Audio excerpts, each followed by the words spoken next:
welcome to Coastal Living. We have a fantastic show lined up for you all today. Spring is in the air, quite literally, and many of us are feeling the effects with the red eyes, itchy noses, and constant sneezing. What can we do to prepare for this season and all the wonderful allergies that come with it? Well, we'll give you the scoop on that. Plus, we do have the doctors in the house to discuss anything that we might, come upon in our lives. At least we'll know we have a little bit of preparedness there for us.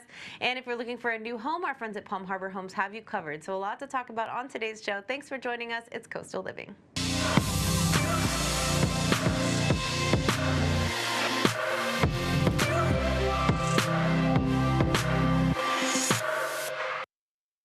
It's that time of year again. The flowers, the sun, the pollen.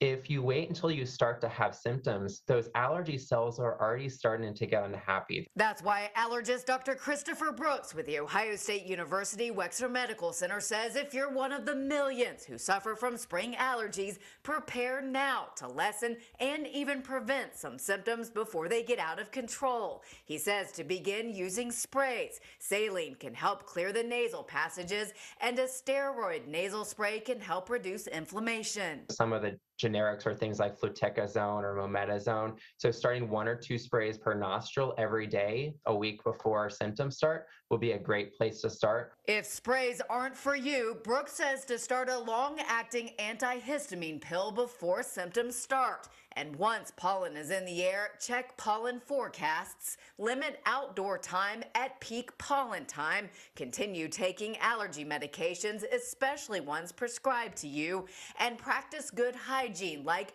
washing hands and showering after being outside. If they're keeping you from sleeping, they're keeping you from, living your fullest quality of life, I think it's a great idea to talk to your doctor, whether your primary care doctor or allergist, to look for next steps to help you make you feel better.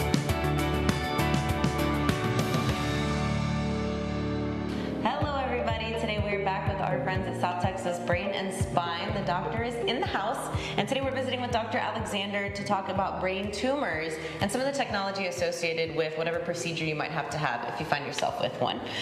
So we've got a few little models in front of us. First and foremost, what are some of the most common brain tumors that you see, or the variety that we could get? The most common brain tumors are typically metastatic, meaning spread from somewhere else. So smoking, lung cancer, colon cancer, they spread to the bloodstream, to your brain, so they're very common. The most common brain tumor that's a primary brain tumor is usually a meningioma or a glioma. So meningiomas are benign tumors. They go from the covering the brain, pushing into the brain. And then primary brain tumors are gliomas, which range from very low grade to high grade, and they can be any part of the brain can originate from. So if it's deep in the brain, like in the thalamus or basic ganglia or brainstem, those are really hard to resect. So these are much deeper, and they have more information passing through them. So typically we would maybe do a biopsy to confirm the diagnosis, and then we treat with radiation and chemotherapy. Sometimes you can resect it depending on where it is anatomically, but it depends on risk and benefits and longevity and all those things. We take that in corporation. Okay, yeah, a lot of things to consider when it comes to that. And again, no two diagnoses are the same. So when it does come to that, you all have a ton of technology that you use not only to perform the operation, but also to ensure that you're mapping everything out correctly. And as the procedure is going, are there any technologies that you use for this procedure in particular? So in this one, most times we get an MRI or a CAT scan the day before, and the patient gets stickers put on their head, or we can actually laser touch their face. And we have a probe during surgery, so we can map out where the tumor is, and then we can go right on top of the tumor and take it out. So it makes surgery more safer, more efficacious, faster, all those fun things. Wow. So basically, this is an example where everyone thinks, when you take out the piece of the skull, you put a metal plate. No, we don't do it anymore. We usually put the same skull back on and attach it with some titanium plates. So that's how we let that heal up. Okay. So surgery typically takes 2.5 to 3 hours, depending on location and how big the tumor is. And we remove the tumor as safe as possible, and then we replace that part of the skull, and that's it. Wow. Incredible. And the brain is a pretty fascinating organ. So I know in the past you all have mentioned that you can have a pretty significant brain tumor and just have no signs or symptoms because we don't have feeling in our brain. Is that right? Correct. Okay. So a slow-growing tumor, maybe it's been there for a long time, and your brain accommodates it. So your brain is very soft, like a sponge. So some patients can come out the size of a tangerine to an orange, and then some patients, if it's fast-growing, they can have a small tumor, but it's rapidly growing, they can cause more symptoms. So it depends on location, it depends on size, all those things. Okay, and so even though our brain doesn't have those receptors, how is the healing process? Are we in pain when we're recovering from some sort of a craniotomy? Sometimes patients have pain, but typically the brain itself, it doesn't. The skin, the bone has some sensory fibers, but on the grand scheme of things, it's not as painful as other surgeries. So most patients do relatively well from it. Very interesting. Okay, well, we're learning something new every time we come visit, which I truly appreciate. And I know my family and friends that watch from home are like, oh my gosh, Dr. Alexander had something really helpful to share. So we hope you love it too. If you find yourself in need of any of these services, we do know and trust our friends here at South Texas Brain and Spine. They've offered us so much valuable information, so if you need help, you know where to go. Don't forget to mention Coastal Living sent you. Coastal Living's Doctor in the House is paid for by South Texas Brain and Spine Center. All right, everybody. Now, I think when it comes to making a big purchase, whether it's a car, a home, or maybe some really nice furniture, you want to go with a company and even a person that you can trust. It's all about knowing you can trust somebody who cares about you being a satisfied customer. Well, today I'm here with Jimmy at Palm Harbor Homes. He's a part of the sales team, and he's been with them for quite some time. So we're going to get to the bottom of this, find out why, and really give you a reason to come by and purchase your home with Palm Harbor Homes. Thank you for being here with me today. Thank you for being here. Of course. Tell me a little bit about you, your time with the company, and how you love to help people here.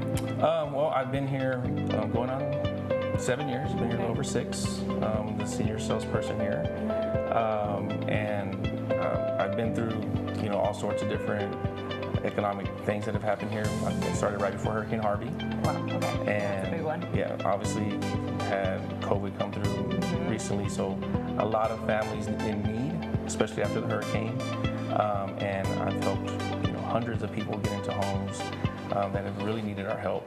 Yeah. And we've been here to help people, and that's the main reason why I'm here. Is I like to help people, and helping them find a home is a big purchase for somebody. Everybody needs a home. A lot of people, that's their dream, and I've helped that come true. That's really, really special. And of course, you could do that anywhere, right? You could sell homes with any company.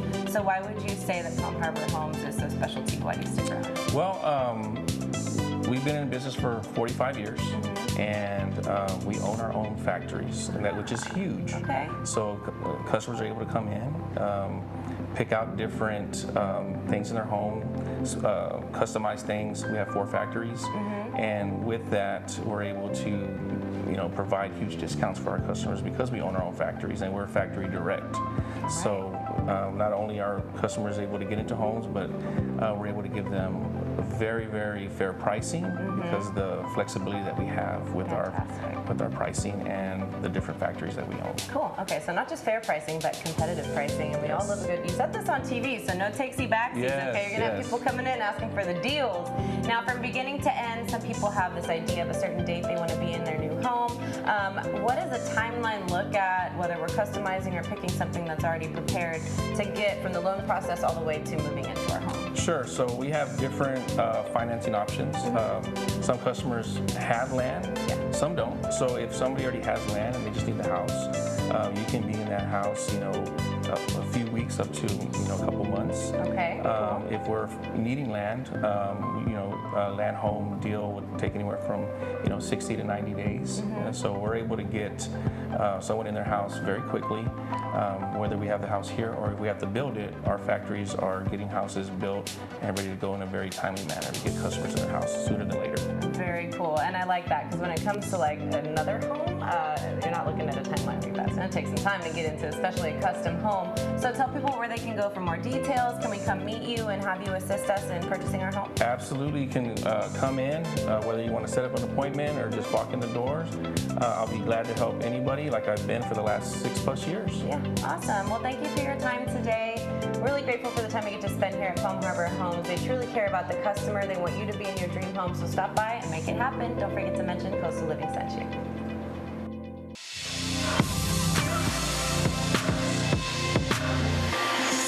tariffs could soon impact almost everything to do with cars. That's because many of the parts to fix an older car are imported. That means higher repair bills. And then you'll have higher prices on new cars as well. We're looking at 62,000 miles on this vehicle. Jason Krause is vice president of a car dealership who is monitoring developments on tariffs very closely. The prices are going to increase based on the tariffs going through. If promised tariffs kick in, Krause says they won't impact new cars alone. He says prices for these used cars always follow new car trends. As that new price goes a little higher, it's potential that the used vehicle price could increase as well. Dara Burke is with the business financial and savings platform Swoop Funding. Before a car reaches that dealership, parts will have zigzagged across borders 5-6 times in some cases. Even with a 1-month exemption, he says there's no disputing that costs will be passed on, given the industry's massive reliance on foreign-made parts. It will likely take a very long time for that supply chain to realign, around a sort of a made in America strategy. Is that a difficult procedure to get to the oil pressure switch? Own an older car?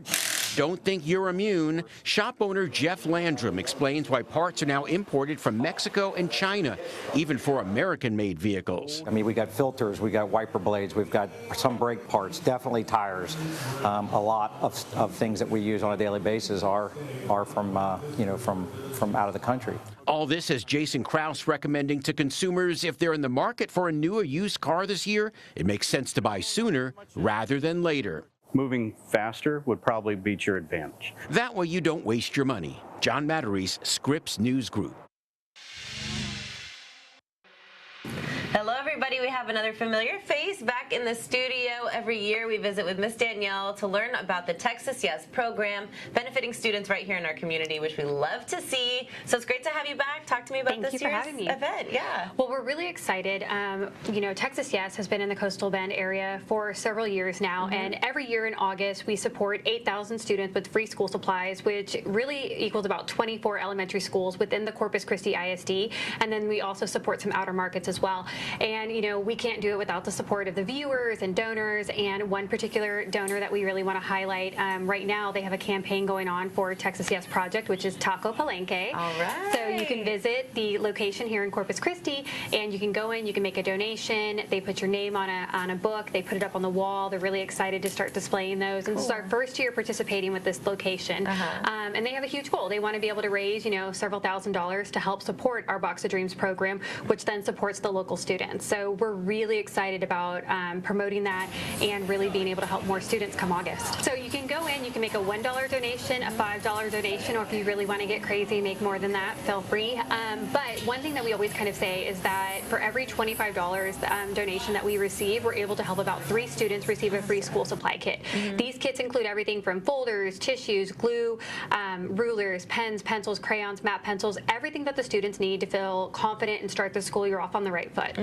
Now, you personally, have you had the experience of delivering any of the supplies or being able to witness the outcome? Every year, we physically go into the schools during the first week of school and we distribute to all students, kinder through 5th grade. And the reason we do that is because we want every student to feel like they're on the same playing field. We're not singling anybody out because maybe they couldn't afford school supplies, but really saying it's an opportunity for every student. And if by some chance a student says, well, I already have crayons, great, you can use these at home for homework. But there's too many kids out there that aren't able to have those supplies, and we really want to not just help out the school district, but also the parents as well. It's a huge sacrifice. The average cost to get a kid ready for school costs anywhere between $150 to $200 based on the grade level. So if we can say, let's take that financial burden off, because you might have 2 kids, 3 kids, 5 kids, that's a lot of money to spend at the beginning of the school year. And so we take that financial burden off. We say, we got you covered, we'll get you the basics, let's get you through the school year. And then they don't have to stress so much about making sure that they have lunch ready for the kids, or keeping electricity on. And it's so much money that they're able to then refocus in other areas. I love that. So for anybody who can't make it to Taco Palenque, is there a way for us to donate online? Yes, viewers can go online to texasyesproject.org. They can always check out our website. We have volunteer opportunities down here, always looking for folks to help us distribute those school supplies during that first week. We also have little lockers that are all around Corpus Christi. So if you ever want to get a craft during the summertime or get a free book, you can visit our website to see what locations the lockers are at. Very good. Okay, well, thank you all so much for keeping this campaign alive here in the Coastal Bend. We're so grateful for it, guys. So it's our duty to go donate and make sure we take care of our kids. It takes a village, and we're all a part of it. So thank you so much for visiting, and let's be all a part of Texas Yes.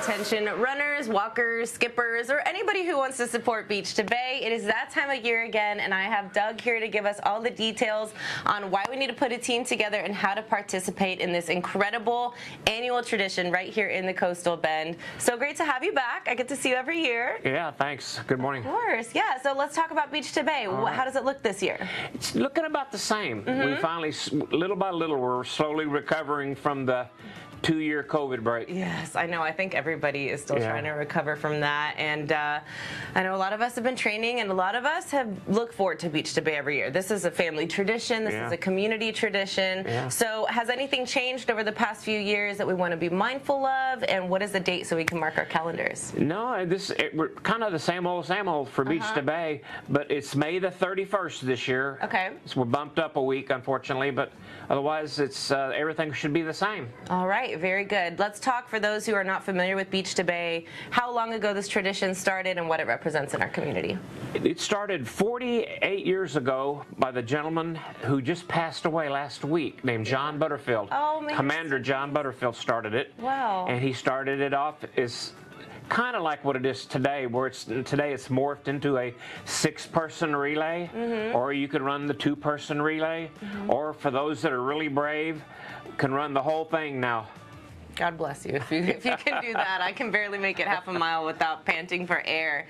Now, starting point, finishing point, and how exciting it is to get a team together and make this a tradition. It's really exciting. The starting point starts back at the old original spot, which is Park Road 5 in Elif, which is right near Bob Hall Pier. Okay. And we'll be squeezing by the Bob Hall Pier area. It's under construction, but there's a path for us to get through. Cool. And it winds its way over the causeway and through the bluff, through the Navy base. Very cool. And then all the way down Ocean Drive to Waters Edge Park, 26.2 miles. Yes, and this is a citywide event. You can't miss it. If you're trying to get literally anywhere in town on that day, you're going to notice the runners, you're going to notice the traffic, but the good traffic, right? And so much excitement, people cheering on their friends. Yeah. So I've run Beach to Bay twice, and like I said, I'm not a runner. I ran the beach, which was really interesting because you get to see the sunrise, and you're just there kind of getting everybody off on the right foot, if you will. And the other leg I did was through the Naval Air Station, the base, and that was really neat because it's very quiet and peaceful. Yeah. Only the residents of the base are there, and they've got posters, and they're cheering you on, and you can kind of go at your own pace, and you don't feel like you've got to impress anybody because your family can't be in the base watching you.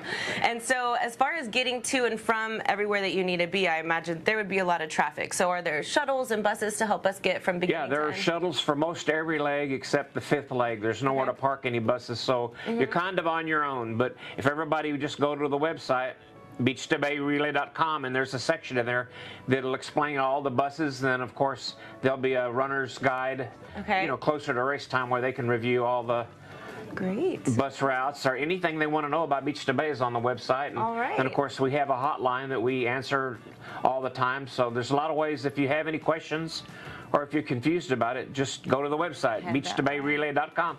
Fantastic. Great. All right. Well, we're looking forward to another great year of Beach to Bay right here in the Coastal Bend. 48 years, and sort of an iconic year since the creator. Yeah, we're getting close to 50. We are. So in his memory, and now's a good time to start so that when the 50 comes, you'll be like, oh, yeah, we do this every year.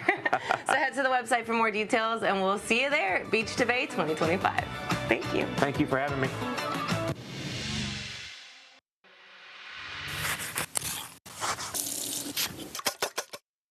When it comes to onion rings, it seems that they're either really good or really bad, but never in between.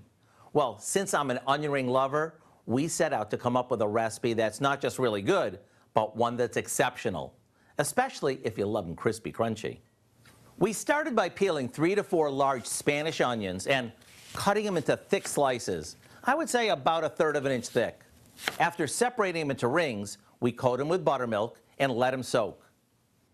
Next, we mix together our batter, which is simply some flour, baking powder, salt, and a little cayenne pepper. To that, we add vegetable oil, a splash of lemon juice, an egg, and a bit of water. Now we shake the excess buttermilk off each onion ring and dip it into the batter before carefully placing it into some hot oil. The oil should be hot but not smoking. That way it's hot enough to cook them, but not so hot that they burn. Once they're golden on both sides, we take them out and let them drain on some paper towels. This way they won't be too greasy. And that's all there is to it. So if you like an onion ring that has lots of flavor and is so crunchy it can be heard across the room, you're gonna love these. I really do hope you'll go online and get the recipe for our crispy buttermilk onion rings, which in my opinion are a hands-down winner. I'm Howard of the Mr. Food Test Kitchen, where today we found a crunchy way for you to say, ooh, it's so good.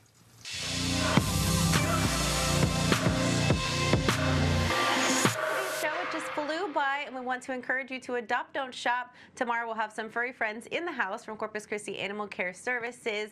And of course, we want to encourage you always to stop by at the chances that you can, 1 to 5:30, Monday through Friday, also on Saturdays, to visit those pups and kittens looking for new homes. So be sure to check that out. Plus, we are going to continue our celebration of Women's History Month with a wonderful guest and so much more. So find us online at Coastal Living TV on Facebook and Instagram, and we'll see you then.